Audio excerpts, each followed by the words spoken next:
Pertemuan hari ini bakal memperkukuh komitmen kedua-dua negara untuk meneroka kerjasama baharu dalam pelbagai bidang.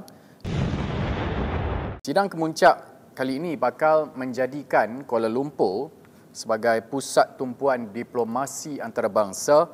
Baik, tumpuan hari ini sudah semestinya terarah kepada Yang Amat Berhormat Perdana Menteri, di mana beliau akan menerima lawatan rasmi penting ke Malaysia melibatkan Presiden Brazil dan Presiden Afrika Selatan. Saya ingin menyentuh mengenai lawatan rasmi Presiden Brazil, Presiden Lula Silva, di mana ia menandakan lembaran baharu dalam hubungan Malaysia-Brazil.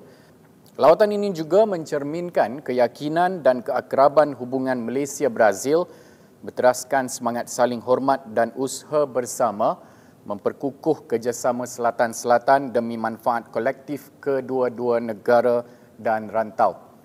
Di sebelah petangnya pula, Perdana Menteri akan menerima lawatan rasmi Presiden Afrika Selatan yang menandakan kesinambungan hubungan erat dan bersejarah antara Malaysia dan Afrika Selatan yang berasaskan nilai keadilan, solidariti dan pembangunan bersama.